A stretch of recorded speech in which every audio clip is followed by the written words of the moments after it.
Our staff, with Deb outside who checked you in. Nettie running around here somewhere. Carol is somewhere. Carol. There's Carol. And then we have some lovely volunteers. Cecilia right over here. We have Lucia, Tom, and then we have Jeff. We give them a nice round of applause. We really appreciate what they do for us. Let me go over just a few things. Restrooms are right outside the door. If you've got a cell phone, if you could put it on silent or vibrate, we'd appreciate it. We've got a survey for you to fill out by the end of class. If you wouldn't mind, we'd love to hear from you. If you have any ideas for classes, we would love to hear that. If you're interested in volunteering for us, there's a portion on the form for you to fill out as well. Let's see, drinks. We've got coffee and tea back here. Water's on the table. We're going to be serving you 2 glasses of wine, a white wine and a red wine. If you would rather have 2 of white, 2 of red, just let me know while we're pouring, and we'll make sure you get that. What else? I think that's all the house stuff for you. In your packet, since this is a kind of a unique class for us tonight, I think it's the last 2 pages. We're going to give you the opportunity to vote tonight. So if you'll take advantage of that and then leave these on the table with your surveys, we'll tally this up and give one of these chefs some major bragging rights. So, also too, for the Hatch Festival, there's a recipe contest going on right now. We put a little card on here for you. If you just go online, fill out the form, and submit your recipe. We're going to be judging that here in the store September 5th.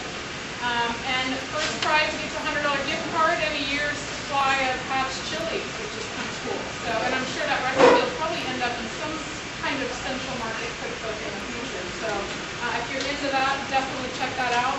A couple good classes coming up next week. John Bonnell's going to be here on Thursday. He'll be doing a Hatch-friendly menu. And then we're also going to be doing some hands-on classes coming up. Tuesday night is breakfast for dinner, Hatch style. And then at the end of next month, we're going to have a big brew festival. So we're calling it Brewtopia, all beer-centered classes, which should be very exciting. All that's online right now, so make sure you check that out. So I think you're going to be thoroughly entertained. We have been for the past hour or so. So we've got our executive chef who's back with us. She was in our cooking school for a while, then moved over to South Lake and has now joined us back over in Fort Worth. So we're excited to have her back. And then we're always excited to have Terry Chandler here. He's pure entertainment. So I will turn it over and let them take over the show. So welcome Denise and Terry. I can roll that too. All right, let's get rolled up. Oh, that's shirt sleeves. I better too. Get ready here for the battle. Well, Denise has this is her home court, and she's had these people working on her stuff for about a week. So I'm going to go ahead and get started on my green chili sauce, and she's going to do your watermelon gazpacho. I am. All righty. All right, go ahead and take it away, Terry. You get started. If I have home field advantage, I'll at least give you the head start. How's that? That's all fine. All righty.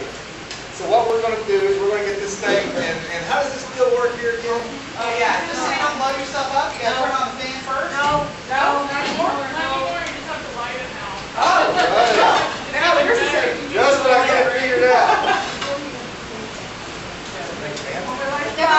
Thank you. Have to wrap one on?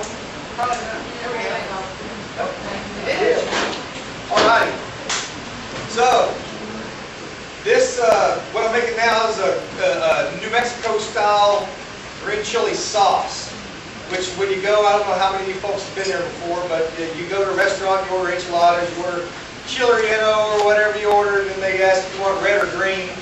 And you say, I want red or I want green or I want Christmas tree, which means both of them on there at the same time. And so I'm going to make the sauce, and basically what it is it's just, it's gravy. You know, you make a roux with fat and flour, and then you just add the other ingredients into it. And so what I'm going to do now is I'm going to render down some bacon.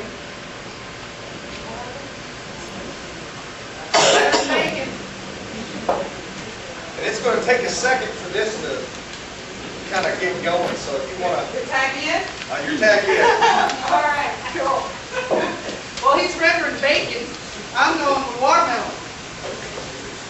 Now, I don't know how many of y'all like read the class description. We were actually tasked with certain items to work with this evening, right?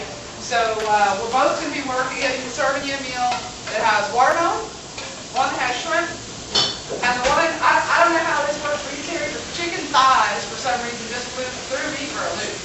Watermelon threw me for a loop. Just so you don't hate They couldn't get it that work, and it would have been easier somehow. I don't know. There was just something about like chicken thighs. I was like, chicken thighs? I don't know. That one threw me. Watermelon, everything else, I was happy with. So our watermelon gazpacho is a little bit different. It's going to have a little bit of sweetness to it. Our basic elements in our gazpacho are typically going to be tomato, cucumber, peppers. And then, of course, today we've got to have a little bit of hatch as well, so it's going to give us just a little bit of heat depending on how hot those are or not. We may see if we have to add a little extra or not. And then a little bit of onion, a little green onion as well. Watermelon already there. It's so unfair. But you know what now? I'm going to focus.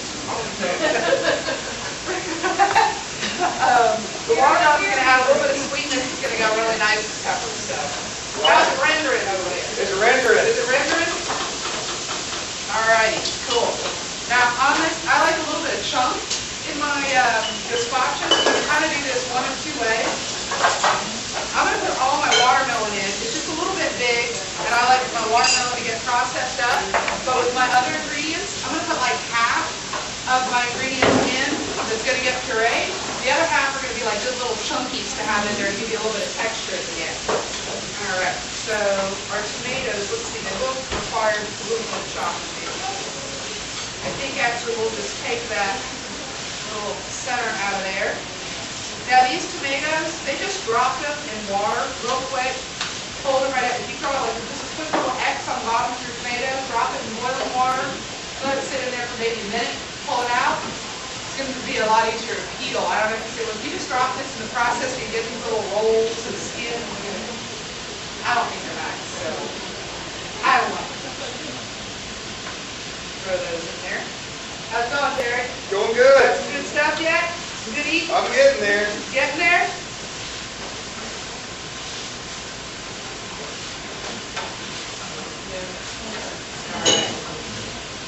All right. It's got a few more minutes. So All right, don't rush. so I'm still going? I'm still on, right? Yes, ma'am. All right. You got about 3/4 of What? the beer left. Oh, I do? Oh, goody. Where is it? Time on. Oh, sorry. All right, so I put in about half my other ingredients that it said so I can process those up. I think I'm going to put almost all of my hatch. Let's go with all the hatch in here. I think we really want to get that flavor incorporated in there into our watermelon. And it really makes a pretty presentation too when you've got a little bit of those diced ingredients up there on top. So let's see, we're going to try this in the process over the blender here. I'm going to already take it a little bit to this thing. That's okay. I'm used to it. I know. All right, and then I got some, we're going to add a little bit of acid to it. We have lime juice, a little bit of sweetness. I think the orange is a really nice addition. We've got the watermelon in there. It kind of gives us that little fruity, like sangria kind of feel in there. And then a lot of traditional gazpachos with tomato have red wine vinegar in it. Sometimes even balsamic. Since we have a lot of watermelon in here and it's a little bit lighter and brighter, I don't want to overpower with the red wine, so I like to use sherry vinegar.